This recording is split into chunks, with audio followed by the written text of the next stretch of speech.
Picture yourself standing on a windswept beach on a cold November morning in 1274, the taste of salt spray on your lips, the sound of waves crashing behind you. Before you stretches the sea, and upon that sea rests an impossibility that makes your breath catch in your throat. 900 ships, their sails darkening the horizon like storm clouds, bearing 20,000 warriors who have conquered everything between Poland and Korea. You are one of 80 samurai, 80 men, standing against the most powerful military force the world has ever known. You have already written your death poem. You have already said goodbye to your wife and children. The white funeral shroud is sewn inside your armor. You know with absolute certainty that you will be dead before sunset. But your death will not be meaningless. Your death will save a nation. This is the story of the Battle of Bun'ei, the most successful military failure in human history. 80 men who transformed certain defeat into strategic triumph, who turned their dying bodies into weapons of psychological warfare, who discovered that sometimes the way you lose a battle determines whether you win a war. By the time the last samurai fell on the blood-soaked sand of Komoda Beach, they would inflict 500 casualties on the Mongol Empire, delay the invasion by 18 precious hours, and plant seeds of doubt that would grow into Japan's salvation. The ratio was 250 to 1.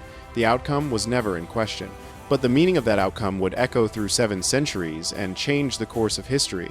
Japan in 1274 existed in deliberate isolation from the continental empires that had risen and fallen across Asia. While the Mongol hordes had revolutionized warfare by absorbing the military innovations of 100 conquered peoples, Chinese gunpowder technology, Korean shipbuilding expertise, Persian siege engineering, Japan's samurai still fought according to ancient codes that valued individual honor above tactical efficiency. Their world was small, feudal, fragmented. The great clans spent more energy fighting each other than preparing for external threats.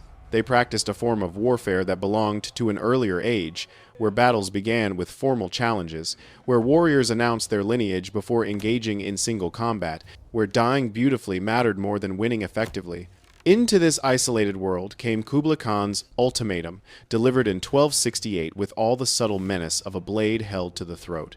The message was simple and terrifying. Submit to Mongol authority, pay tribute to the great Khan, acknowledge your place in the empire that spans from the rising to the setting sun. If you refuse, we shall invade your land, and you will learn what we are capable of. The letter dripped with the confidence of conquerors who had never known defeat, who had crushed the Song dynasty of China, who had made the entire known world tremble. Japan's response shocked the Mongol court and every diplomat who heard of it. The envoys were sent away without formal reply, their message treated with contempt that bordered on insanity. When Kublai Khan sent additional ambassadors to demand an answer, Japan's young regent, Hojo Tokimune, did something that defied every principle of diplomatic relations. He ordered the envoys beheaded. Their heads were sent back to Korea with a message clearer than any words. Japan would never kneel. The audacity was breathtaking, but it masked a terrifying reality. Japan had no standing army, no unified military command structure, no experience fighting the kind of coordinated campaigns that Mongol generals had perfected across 3 continents. The great samurai clans possessed individual fighting skills honed to perfection, but they had never faced mass tactics, coordinated arrow volleys, or the psychological warfare that the Mongols wielded as expertly as their composite bows. Enter So Sukakuni, Lord of Tsushima Island, the small patch of land that stood between Korea and the Japanese mainland like a stepping stone across a dangerous stream. History remembers him by his nickname, the Demon of Tsushima, though whether this referred to his fighting prowess or his stubborn refusal to accept the inevitable remains unclear. At 41 years of age, he commanded exactly 80 mounted samurai. His island measured merely 271 square miles, possessed no significant fortifications, and offered no natural defensive advantages beyond rugged terrain. The Mongols could have bypassed Tsushima entirely, but Kublai Khan wanted to send a message of his own. He wanted Japan to watch its frontier burn. What the historical records reveal, when examined with modern analytical tools, is that So Sukakuni understood something profound about the nature of warfare that his contemporaries missed entirely. He knew he could not win. The mathematics were too brutal, the technology gap too vast. But he also knew that some battles are fought not to achieve victory, but to send a message that echoes far beyond the battlefield itself. He would transform military suicide into psychological warfare. He would turn his 80 samurai into a reconnaissance force that gathered intelligence even as they died. He would demonstrate Japanese fighting spirit so vividly that every Mongol soldier would carry fear into future battles. The Mongol armada that appeared off Tsushima's coast on the morning of the 4th of November 1274 represented military power on a scale Japan had never imagined. 900 ships stretched to the horizon, their Korean-built hulls cutting through the water with practiced efficiency. 20,000 soldiers crowded the decks alongside 15,000 horses, siege equipment, and supplies for a campaign designed to subjugate an entire civilization. This was not merely the largest invasion fleet ever assembled in Asian waters. It was a statement of imperial will backed by the accumulated military wisdom of conquered nations. Consider the technological advantages the Mongols possessed. Their composite bows, crafted from layers of horn, wood, and sinew, could kill at 350 meters, triple the effective range of Japanese asymmetric bows. They carried thunder crash bombs, early grenades filled with gunpowder and metal fragments that exploded with devastating psychological and physical impact. Their arrows were sometimes treated with poisons that could kill even from superficial wounds. They had catapults capable of demolishing wooden structures from ships anchored offshore. The gap in military technology was comparable to bringing firearms to a sword fight. But superior weapons represented only part of the Mongol advantage. Their true strength lay in doctrine and discipline. Mongol armies fought as unified organisms, coordinated by drum signals and flag communications. They employed sophisticated tactics, feigned retreats to draw enemies into traps, encirclement maneuvers perfected on the steppes, psychological warfare designed to shatter enemy morale before the first arrow flew.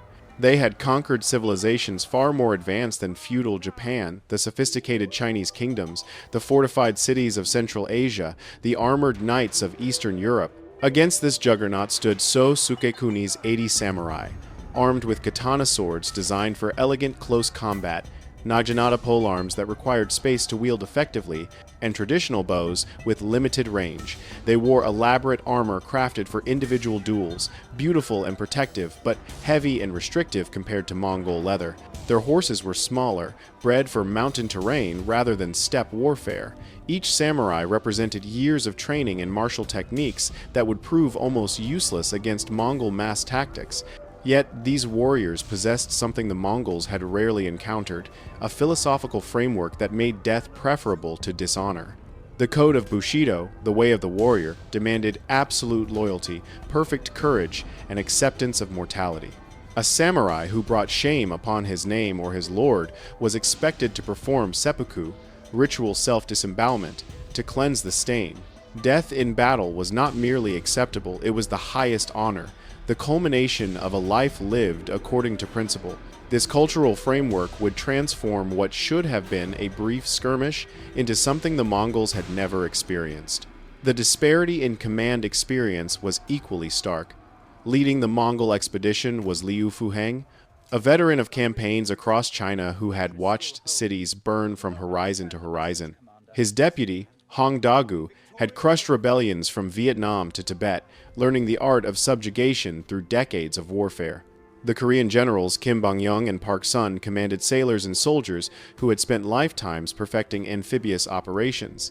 These were professional military commanders who approached warfare as a craft, requiring study, innovation, and ruthless efficiency. Against them stood So Sukekuni, a provincial lord whose largest previous engagement had been a clan skirmish involving perhaps 200 warriors total. His lieutenants were local nobles trained more thoroughly in calligraphy and tea ceremony than in military strategy.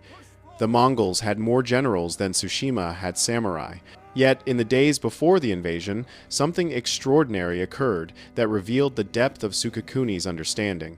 Archaeological evidence and historical records describe ritual preparations that seem, at first glance, like the desperate superstitions of doomed men. Sukekuni gathered his 80 samurai for purification ceremonies. Each warrior composed his death poem, the final artistic expression that would define his legacy. They said farewell to wives and children with a finality that left no room for false hope. They prepared their souls through meditation and prayer, making peace with ancestors and gods. Most tellingly, each samurai sewed a white funeral shroud inside his armor. These were not men hoping for victory. These were men preparing to die with purpose. But hidden within these rituals was calculated genius. Sukekuni had studied the reports about Mongol tactics from Korean traders who had witnessed the invasions.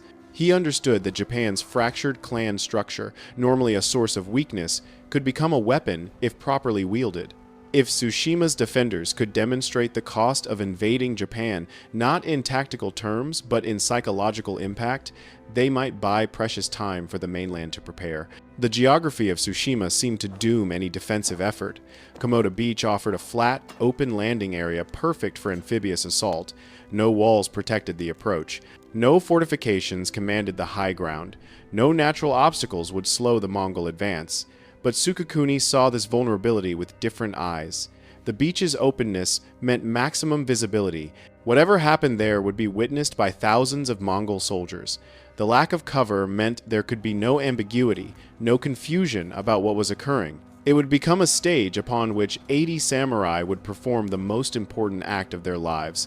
Dawn broke cold and gray on the 4th of November 1274. First light revealed the Mongol fleet in attack formation. 900 ships arranged with the precision that spoke of veteran commanders and disciplined crews. From Tsushima's watchtowers, Japanese sentries counted vessels until the numbers lost meaning. They sent mirror signals inland, enemy beyond counting, invasion imminent. The sea itself seemed to move toward the island, a living thing of wood and sail and murderous intent. Imagine standing on that beach as a samurai in those final hours. The sound reaches you first. Mongol war drums synchronized across the fleet, creating a rhythmic pulse like the heartbeat of some vast beast. Then Korean battle songs, 20,000 voices raised in coordination, promising death and conquest. Your horse shifts nervously beneath you, ears flat against its skull, sensing the wrongness in the air. Your 79 brothers stand in silence, each man alone with his thoughts, his prayers, his acceptance of what must come. At dawn, So Sukekuni convened his final war council. His senior general, a practical man who had survived 20 years of border conflicts, made the obvious suggestion: retreat inland, force the Mongols to fight in difficult mountain terrain where their numbers would matter less, buy time for reinforcements from the mainland. The logic was sound, the recommendation was reasonable. Sukekuni rejected it. Absolutely. "We fight on the beach," he declared. "We fight where they can see us clearly. We fight where our deaths will echo loudest and longest." In that moment, his lieutenants understood the truth. This was not a battle plan. This was theater. And they were the actors who would perform once before an audience of thousands and then exit the stage forever. First Mongol landing craft hit Komoda Beach as the sun climbed above the eastern horizon. What followed next violated everything the invaders expected about warfare. Following ancient tradition that seemed insane given the circumstances, the samurai sent forth their youngest warrior, 16-year-old Taira no Kagetaka, to issue a formal challenge. The boy rode forward alone, his voice carrying across the beach as he announced his lineage, recited his family's achievements, and challenged any Mongol warrior brave enough to face him in single combat. His words were met not with answering challenge, but with silence, broken only by the creaking of bowstrings. Then the sky darkened. 1,000 arrows rose in a coordinated volley, arcing gracefully before descending like deadly rain. Young Taira became a human pincushion, bristling with Korean shafts, dying before his challenge was complete. His final words were literally cut short by arrows that pierced his throat. But hidden within this apparent foolishness was calculated brilliance. This was not medieval stupidity born of outdated honor codes. This was psychological warfare of the highest order. Every samurai who died following the dictates of Bushido sent an unmistakable message to the Mongol conscripts watching from the beach. These Japanese will not adapt, will not modernize, will not compromise their principles to save their lives. They will die exactly as they have lived, according to codes that value honor above survival. And that realization terrified Mongol foot soldiers more than any demonstration of military might could have. How do you conquer people who welcome death?